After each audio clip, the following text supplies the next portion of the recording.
Researching anything takes a lot of time, even more so for things like webcomics, which have either been lightly documented or just not documented at all. And some people have asked things like, how do I do my research? What do I use? How do I find my sources and stuff like that? So I thought I'd do a bit of a different video today and show you guys some behind the scenes stuff. I do a lot of videos that are, interviews and like history of more popular comics like Lost or This Is Fine. But I think like probably my proudest video is the one about Joe Akadis and THE Fox. Obviously I never expected it to do like tens of thousands of views. I'm shocked it even broke 1,000, honestly, because who in the year of our Lord 2024 is looking up THE Fox? Who in 2024 even knows what it is? But I'm really proud of the research I did for that, because a lot of what I go over just isn't covered anywhere else. Like, it was a bitch to hunt down some of the comics and footage of like the public access TV segment, but being able to like buy the comic books he was published in or find some of his later stories and artwork, I was going way beyond Wikipedia entries or archive sites, and I really felt like a researcher or historian, and like that's a cool feeling, And I found a lot of really cool stuff since then, and I have a ton of like really good videos and scripts in the works that even if they don't get 1 million views, I think they're really important stories to tell. So here, what you're seeing on screen, I'm going through some ancient files from the early days of the internet, using a program called BitBerry File Opener. A lot of modern computers can't even open older file types like this, so yeah.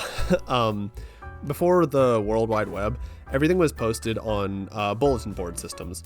So whenever I talk about comics in the 80s or before 1992, I'm most likely talking about things like what you're seeing on screen. These pixel art looking things that are actually made out of text, which is kind of insane seeing some of the pieces, and I'll definitely talk about how that works in at least one of my upcoming videos. Originally, when I'd be looking for old webcomics, I would just be hoping for an old link or something to plug into the Internet Archive, but then I discovered that BBS Archival is basically its own community, and that's likely where the first internet comics were posted, ones that likely flew totally under the radar, and I actually already found 2 that aren't mentioned anywhere else, which is huge. Well, one of them is kind of debatable. It's got like very simple animations, but they don't make sense without the narration text boxes, so I'm almost viewing it like those comics that do have very limited animations as like a GIF file.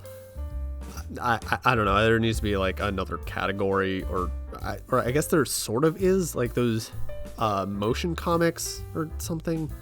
But yeah, anyway, best way to check if there are any forgotten webcomics in these old bulletin board systems is to go through the archived files one by one on BitBerry, because just opening old file types takes effort. So yeah, here we are.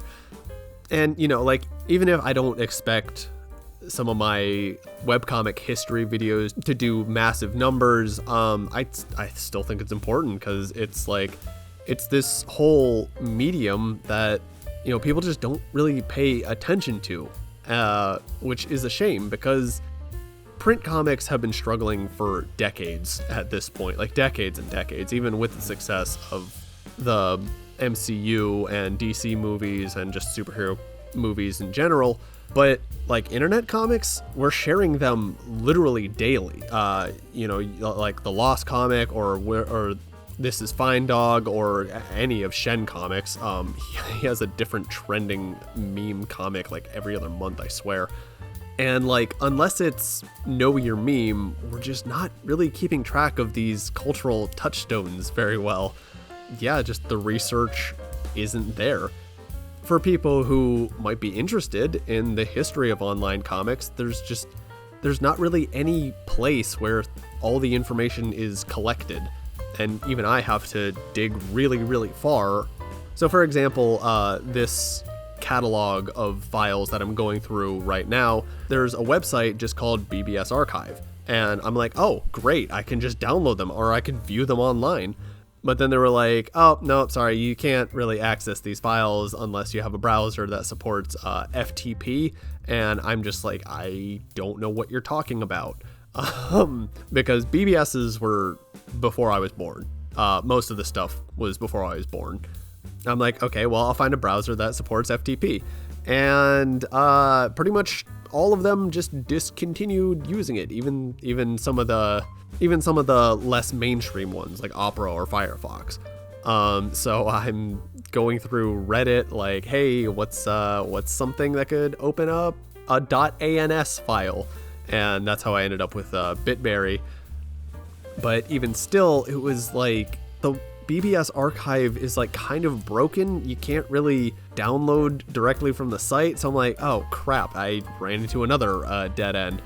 And so then I went digging again, and I happened to find a Reddit post of someone who was able to convert all of them into something downloadable. And so then I was able to just download the entire thing. And it was like, it was almost like 2 gigabytes of data of 21 gigawatts!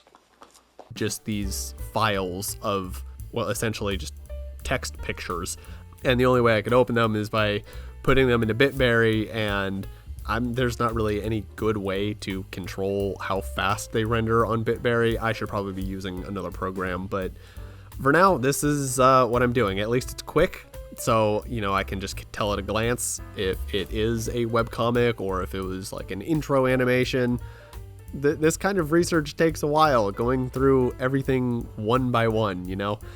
When the research takes this long, then the actual making of a video takes even longer, because not only do I have to do the research, but then I have to write a script, and I have to write it in a way that the information makes sense without me over explaining certain things and is, you know, still entertaining, but concise. And it's all these moving cogs. It only works if all the little cogs mesh together. But I still consider them important, and so I still want to keep making them, even if I can't put, you know, 40 hours a week into making videos.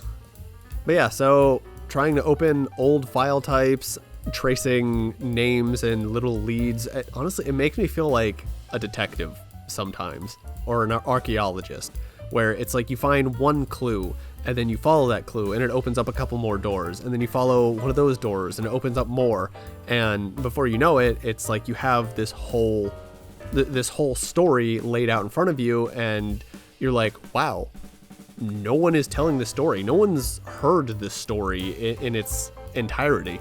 So like, to go back to the THE Fox comic, you know, I was able to trace like this man's entire career in webcomics, whereas that just hasn't been done before. And it's kind of its own reward. It's like, wow, I did this, and if people are interested in it, I'm like the top academic source. I wouldn't call myself an academic source, but you can come to my channel to learn about these things. And like, I did the research, and that's just really cool. So regardless of how many views or how well any of my videos perform, like, I do want to keep making them because I consider it important. And even talking to the other artists that I've interviewed, some of them have never been interviewed before, some of them have, but they're always like really flattered that I take the time to do so much research on their art and them as a person. And like, that's cool too. It's like I'm giving back to this community that I care so much about, and they appreciate it too. It's just really cool that I get to do this kind of thing. Some people have said that I should like write a book, and I would love to write a book on webcomics, but I don't think I know enough to write a book. One day I think I will have kind of like built up enough of a knowledge on the history of webcomics, how it started, how in the mid-90s it just exploded, the 2000s gaming comics, and even like all the artists that sprang up because of the 2020 lockdowns. I mean, and there are books about the history of webcomics, but there's like some late 90s or early 2000s books about them, but then it just kind of stops. People just sort of stopped researching online comics, and that kind of sucks because a lot of online comics have gone on to have like TV shows or movies like Nimona. And I mean, like Lore Olympus, like whatever your opinions are on it, that's huge. I remember the first day that I saw Lore Olympus merch in Hot Topic, and I'm just like, whoa, that's weird. This is just a purely online thing as far as I know. And it's like there's merit to these stories, to these comics, this art. And yeah, I guess I just think it's neat.